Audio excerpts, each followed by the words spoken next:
Claro, escuchen.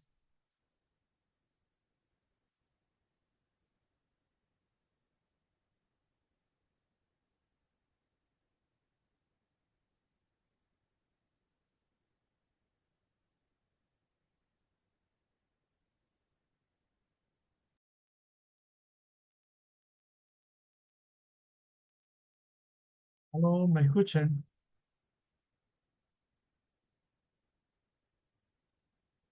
Hola, profesor, buenas noches. Sí, por acá lo escucho. Ok, buenas noches. Bueno, ya es hora de iniciar. Vamos a continuar con la clase que tenemos preparada para hoy.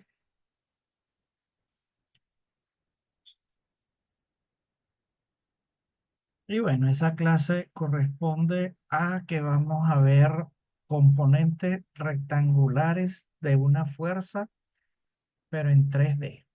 Ya nosotros en clase pasada vimos las componentes rectangulares de una fuerza, pero en 2D, cuando estábamos utilizando los vectores unitarios I y J. Acá en el caso de 3D vamos a utilizar I, J y K. Entonces, bueno, vamos a iniciar. Eh, leo la lámina. Los,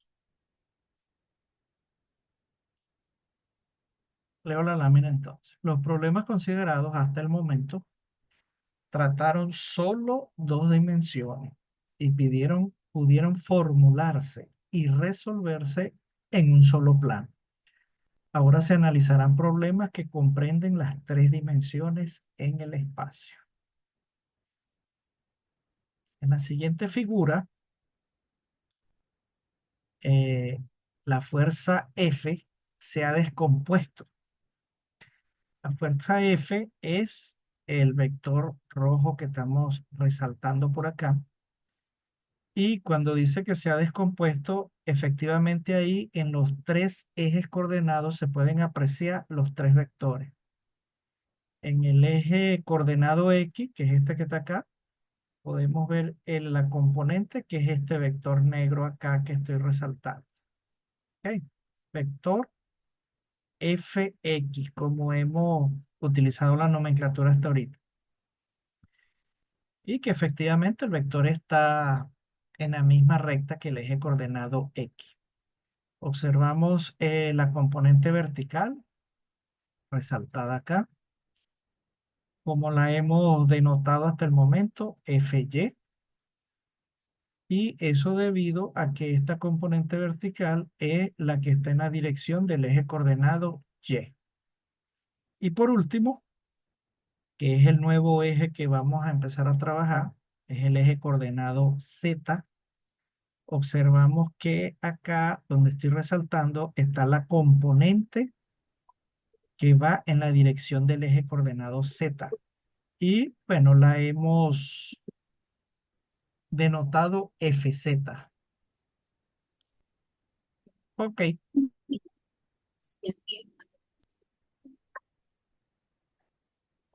bien, entonces ahí tenemos las tres componentes y tenemos el vector.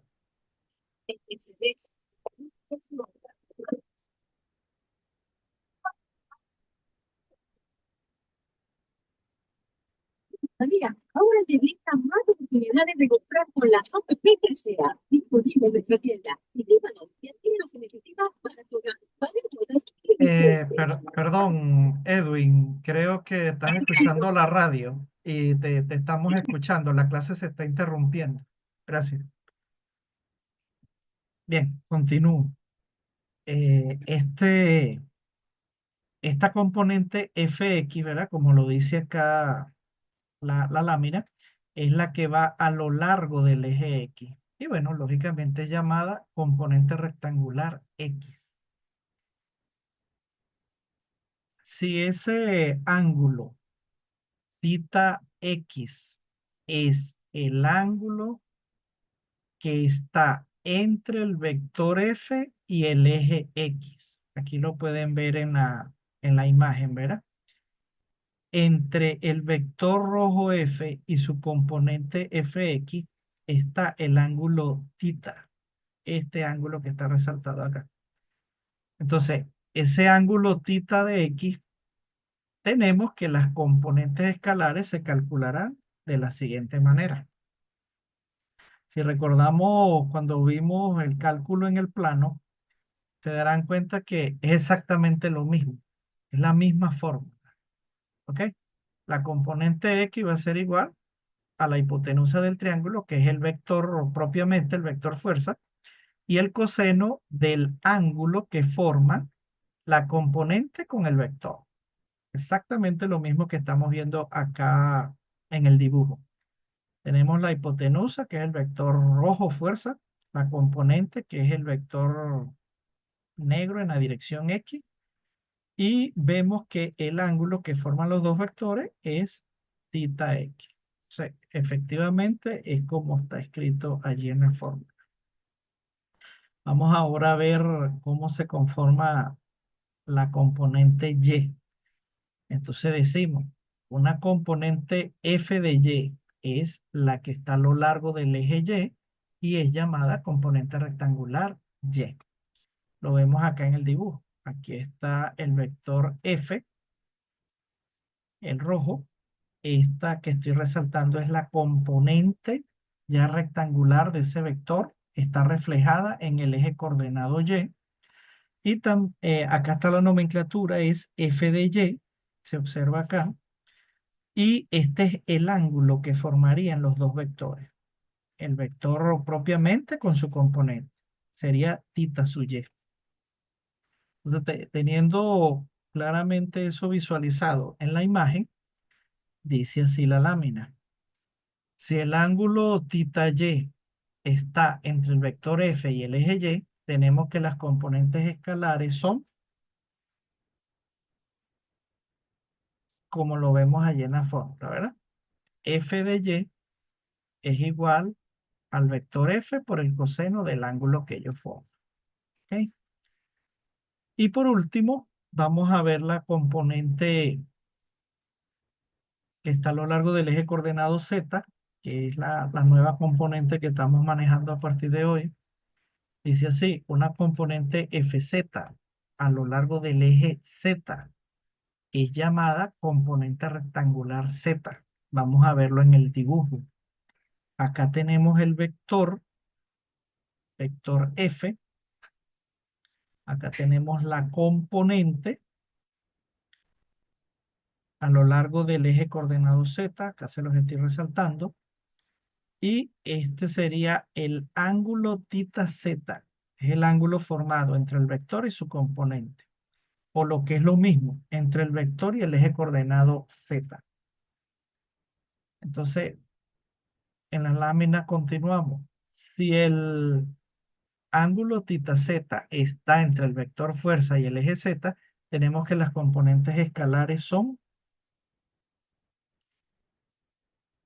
que la componente Z se calcula con el valor de f del vector fuerza por el coseno del ángulo. Quiere decir que las tres componentes se calculan exactamente igual. Exactamente, es la misma forma. Ok, si este vector f está dado por sus componentes, ¿verdad? En un problema que me den el vector f, pero ya me lo dan expresado en sus componentes, tal cual de esta forma, como estoy resaltando en este momento, ya sabemos que esta sería la componente horizontal. Aquí está el vector unitario y, que indica, pues, que confirma que esa es la componente en el eje X. Este sería la componente vertical. Está acompañado por el vector unitario J, que indica que es la componente reflejada en el eje coordenado Y. Esta es la componente, la tercera componente, F de Z, acompañado del vector unitario K, ¿verdad? Que me confirma que esta es la componente reflejada en el eje coordenado Z. Se dice, siendo K el vector unitario en el eje Z. Entonces, la magnitud de la fuerza F se obtiene por la siguiente forma, ¿verdad? muy parecida a la que vimos en el plano, que le habíamos aplicado el teorema de Pitágoras.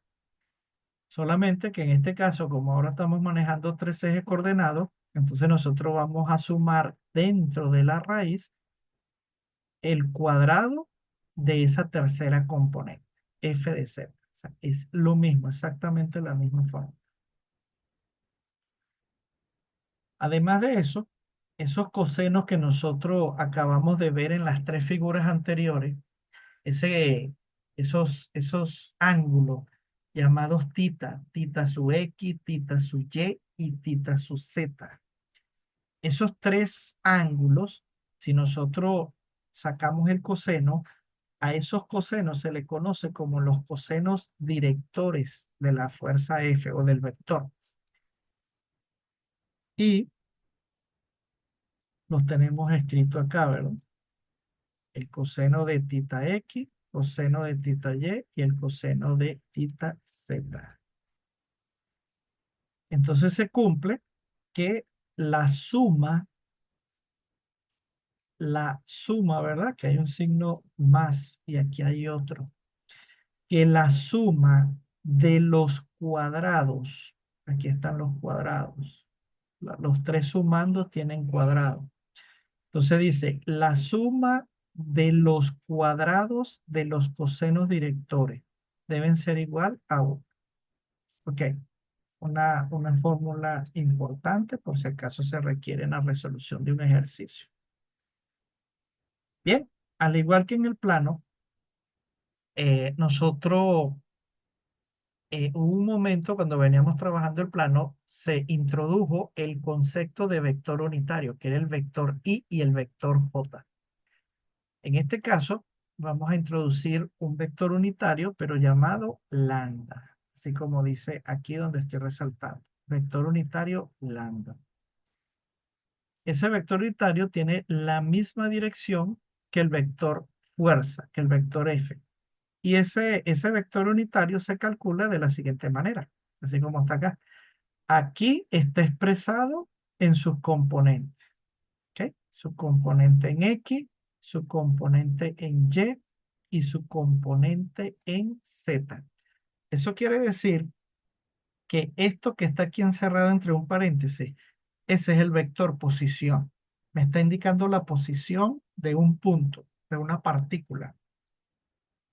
Entonces, cuando a este vector posición yo lo multiplico por este factor que está aquí, ¿verdad? 1 sobre D, sobre distancia, sobre la magnitud de distancia. Cuando yo multiplico este vector por este escalar que está acá, entonces yo transformo ese vector posición en este vector unitario lambda. Y esta magnitud llamada D, no habíamos hablado de ella, no sabíamos cómo se calculaba, aquí está la fórmula. Es exactamente igual como se calcula la magnitud de los vectores fuerza. Esta es la magnitud de ese vector posición, distancia. Entonces es la raíz cuadrada de la suma de los cuadrados de los componentes rectangulares de ese vector posición. También se cumple que el coseno director de los ángulos es igual a esa componente horizontal entre la magnitud del vector posición. O sea, la componente horizontal del vector posición sobre la magnitud del vector posición. ¿Ok? Si yo hago esa división, yo obtengo el coseno de ese ángulo. Esta fórmula también es exactamente igual cuando hablábamos de los componentes de la fuerza. Exactamente igual. Arriba iba Fx y abajo iba F. Pero ahora, eso era cuando hablábamos del vector fuerza, pero ahora estamos aquí hablando del vector posición. Entonces, así como se cumple para su componente horizontal, ya vamos a ver que se cumple también para las otras dos componentes. Aquí está la componente reflejada en el eje coordenado Y y esta es la reflejada en el eje coordenado Z. Ok, Visto este recordatorio, entonces ahora vamos a pasar a analizar un problema. ¿Hay alguna pregunta hasta los momentos? Sí, profesor. ¿Sí hay preguntas? Sí, quería preguntarle, pero sobre todo, más que todo, un concepto, ¿qué es exactamente el vector unitario? Yo en la clase anterior usted lo expresó en la gráfica y ahorita o nuevamente lo volvió a mencionar, pero ¿qué es exactamente ese vector, el unitario? Ese vector lo único que me indica a mí es la dirección. Cuando nosotros vemos un voy a retroceder en las láminas.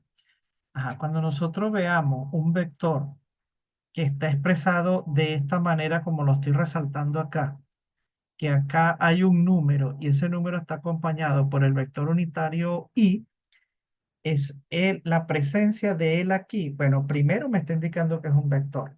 ¿De acuerdo? Eso es lo primero. Donde esté él, significa que esa cantidad que estemos trabajando es un vector.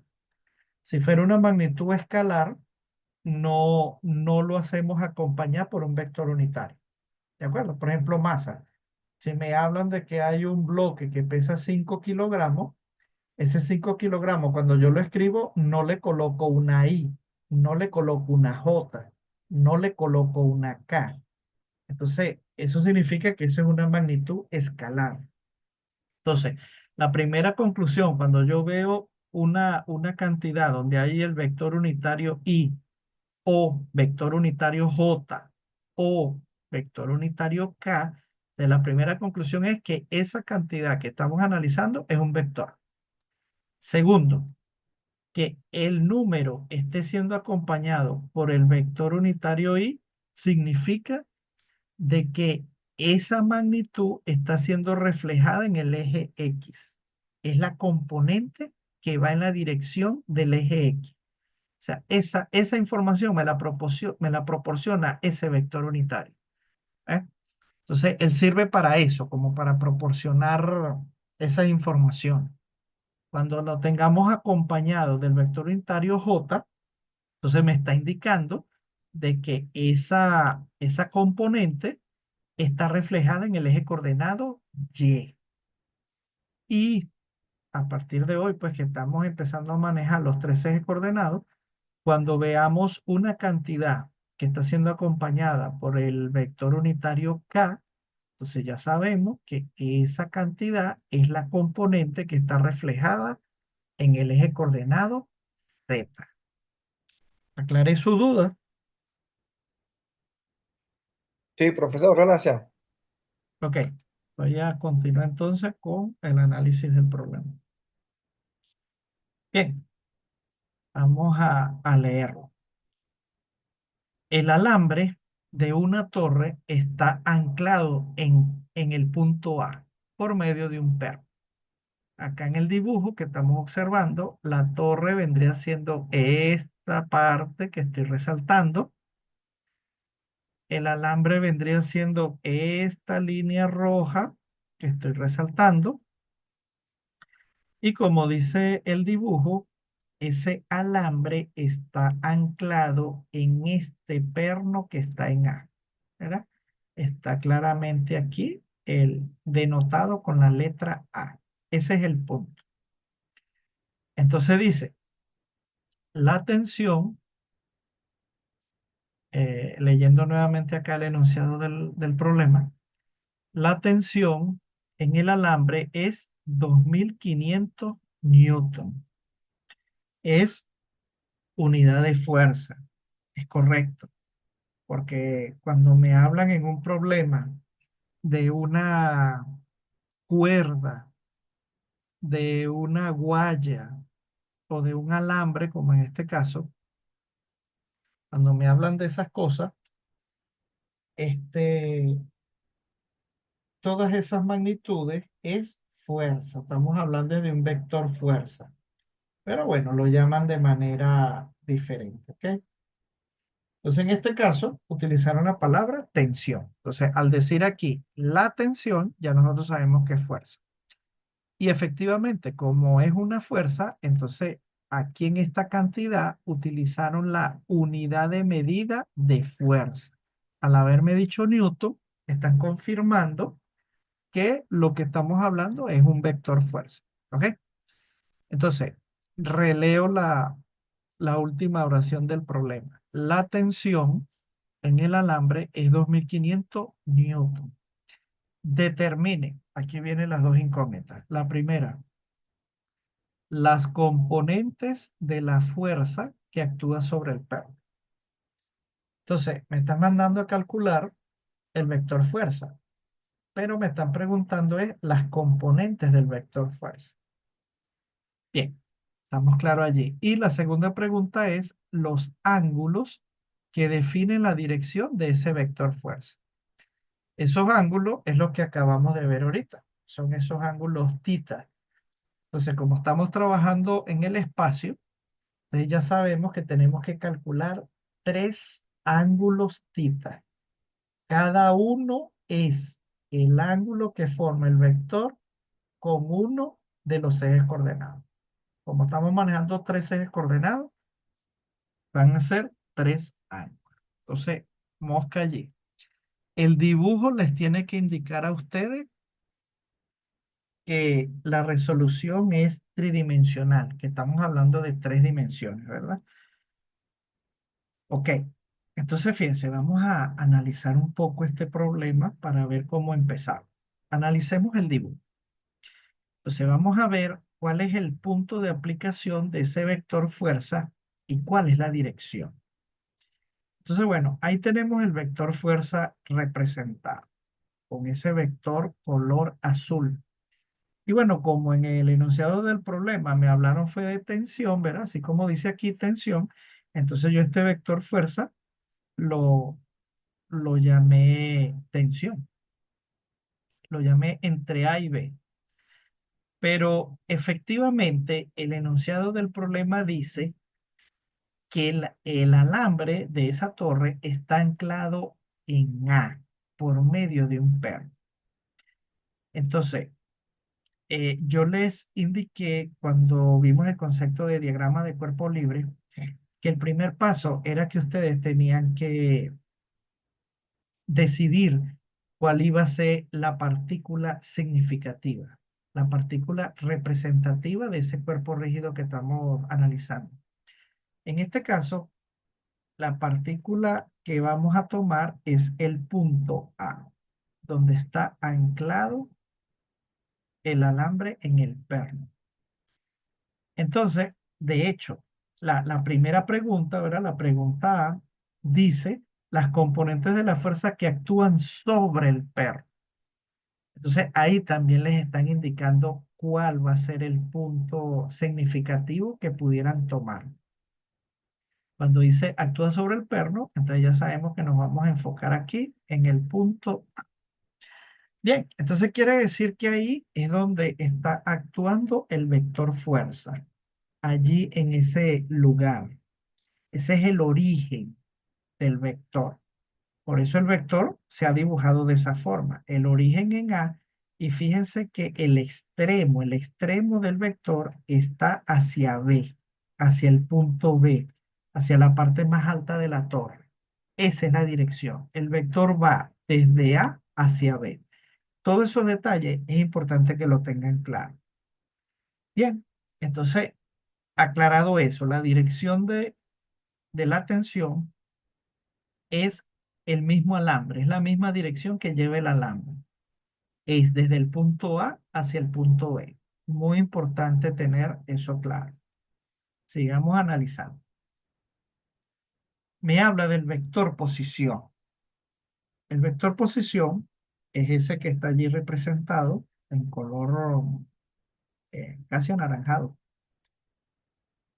Ese vector se ha llamado, como lo dice aquí, AB, porque es un vector posición, ¿verdad? Es el vector que va desde acá, desde el origen del sistema que estamos estudiando, donde yo fijé mi diagrama de cuerpo libre, ¿verdad? Va desde allí hasta el punto B. ¿De acuerdo? Es una posición. Él me está indicando la posición desde acá, que es el origen, hasta el punto B. Entonces, por eso es que el vector es a todo lo largo hasta llegar aquí al punto B. ¿Ok?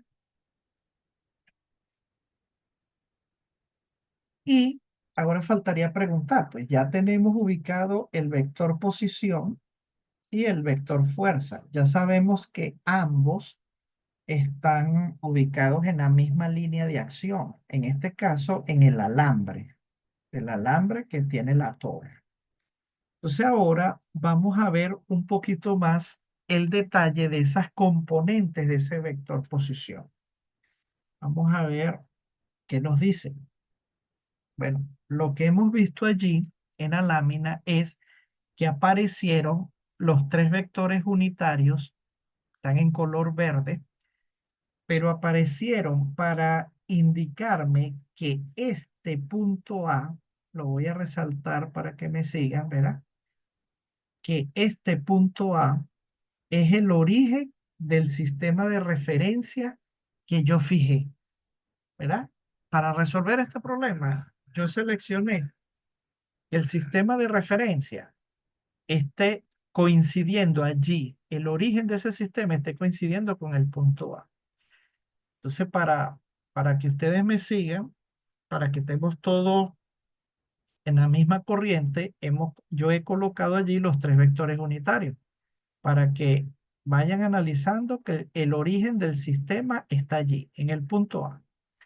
Entonces, si ya tengo el sistema de referencia, dónde está su origen, y tengo el vector posición AB, lo tengo allí, entonces ya podemos ver cuáles son las tres componentes que él va a generar.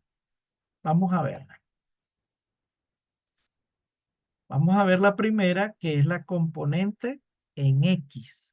Fíjense que ya colocó una línea de proyección, la línea de proyección de trazo corto. Ya apareció el vector rojo, que es la componente en el eje X. Como este vector se llama AB, tal como lo estoy resaltando en este momento, entonces el nombre de esta componente sería ABX. Y fíjense, las componentes tienen que partir del origen. Igualmente, ¿verdad? Tal como lo vimos en el plan, parte del origen. Y si el extremo está aquí, el extremo del vector, entonces lógicamente al proyectar, aquí también tiene que estar el extremo del vector. Entonces quiere decir que la componente en X, la componente que resultó, este vector rojo, fíjense que lógicamente este vector está sobre el eje coordenado X, pero si se dan cuenta, él quedó con el sentido hacia la izquierda. Entonces quiere decir que este vector es negativo, va en sentido negativo, ¿verdad? ¿Y cómo también puedo yo saberlo? Bueno, porque yo coloqué aquí el vector unitario y esa es otra información que me proporciona ese vector. Cuando yo lo coloco, yo estoy indicando hacia qué lado yo estoy tomando positivo. Lógicamente, hacia el lado contrario, yo lo tomaría negativo. Entonces, fíjense que aquí el vector unitario y me está indicando que el lado positivo de X es a la derecha. Entonces, por lo tanto, la componente horizontal AB, como está dirigido hacia la izquierda, esa componente es negativa. Y fíjense que esa componente coincide con este valor que está aquí, 40 metros. Dense cuenta. Es correcto eso, porque el vector que estamos analizando en este momento es el de posición. Entonces, por ser un vector posición, la unidad de medida tiene que ser una unidad de longitud.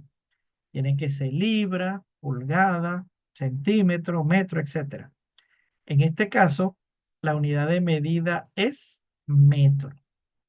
Entonces, este es un vector esta componente horizontal que está aquí es una componente horizontal, pero de un vector posición. Y esa componente vale 40 metros. Bien. Ya aquí me dio el aviso Zoom de que en unos minutos se va a cerrar. Así como hemos hecho en las clases anteriores, voy a continuar la explicación. Cuando se corte la conexión, esperamos unos minutos y después yo me vuelvo a conectar para terminar la explicación de este problema. ¿Ok? Vamos claro allí. Entonces voy a continuar. Ok, entonces ya vimos la componente horizontal de este vector posición. Vamos a ver las otras componentes. Ok, ahí tenemos la componente que está en el eje Y. Ajá. ¿Por qué yo sé que es la componente del eje Y? Bueno, porque yo coloqué aquí al vector unitario J, que lo estoy resaltando, está en color verde. Ese vector unitario J, piense que él está vertical. Eso es para indicarme de que aquí en este punto A es donde yo seleccioné el eje coordenado Y. Y el eje coordenado Y en este dibujo, en esta situación analizando, es un eje vertical. Entonces, quiere decir que este vector rojo que estoy resaltando acá es la componente que refleja el vector posición AB, que la refleja en el eje coordenado Y. Y por lo tanto, como es la componente reflejada en el eje coordenado Y, entonces su nombre, el nombre de esta componente es como lo tengo allí resaltado. Sería ABY. ¿Ok? Bien. Otra cosa importante aquí de esta componente vertical es que es de este valor, 80 metros. O sea, la componente vertical es la altura de esa torre, toda la altura, ¿verdad? Porque lógicamente el vector posición es todo lo largo del alambre, desde el perno A hasta la cima de la torre, que es el punto B. Entonces, bueno, lógicamente su componente va a ser toda la altura. Esa componente vale 80 metros. Continuamos. Ya hablamos de la componente en X, ya hablamos de la componente en Y. Ahora faltaría hablar de la componente en K, en el eje coordenado, perdón, exacto, en dirección del vector unitario K, que es en el eje coordenado Z. Bien, ahí aparece una línea guía, una línea de referencia, y aparece el vector que por estar reflejado, por ser la componente en el eje Z, entonces el vector lo hemos llamado ABZ. Fíjense que ese vector, bueno, es paralelo a este vector unitario K. El vector unitario K me indica a mí cuál es el eje que yo voy a tener de referencia en la dirección Z. Entonces va a ser en esta dirección, ¿verdad? Con esta orientación. Y entonces por eso el vector pues tiene que quedar con la misma orientación. Este vector, fíjense que tiene este mismo valor que está aquí, 30 metros. Esa es la distancia que hay allí, 30 metros.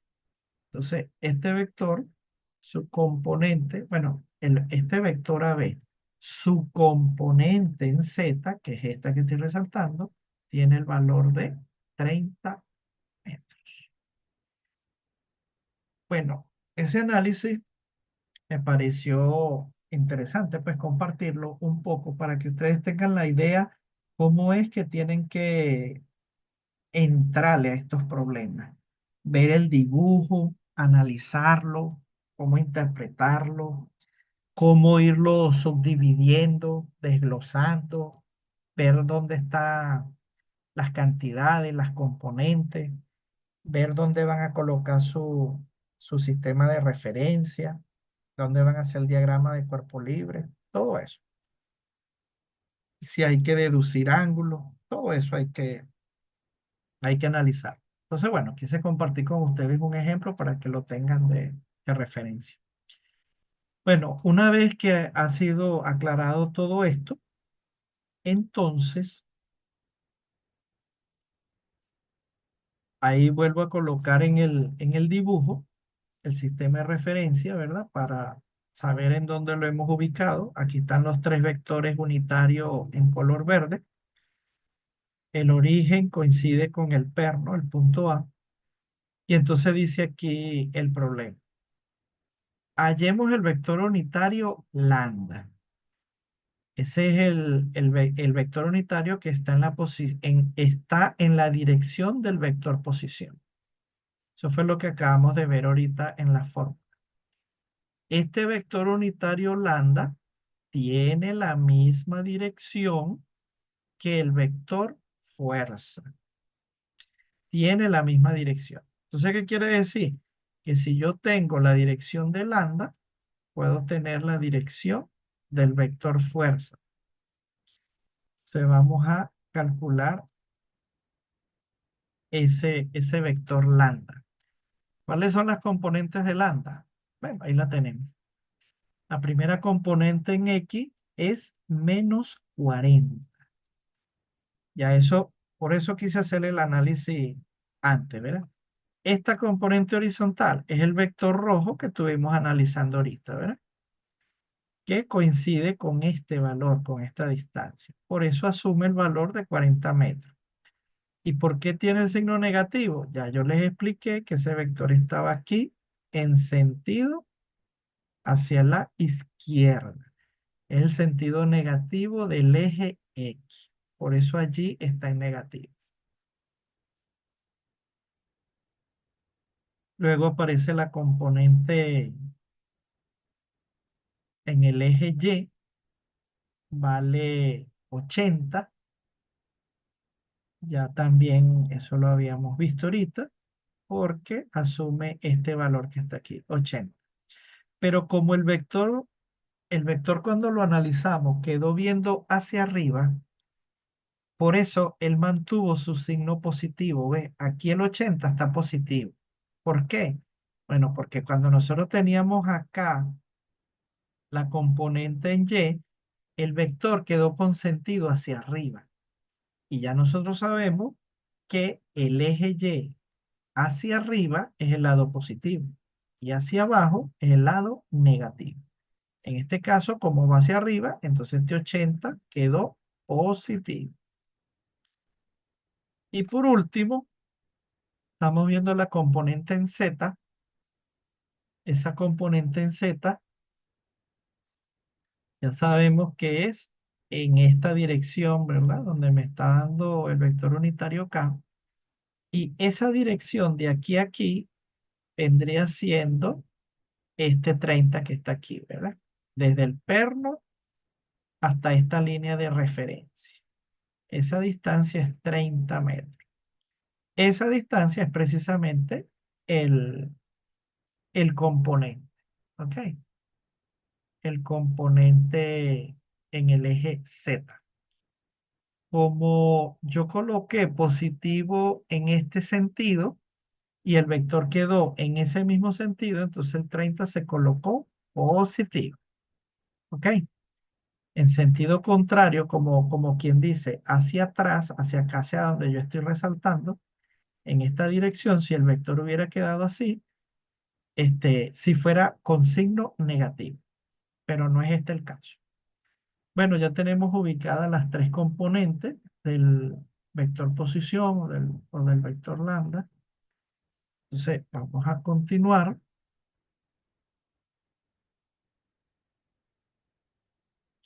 Y la distancia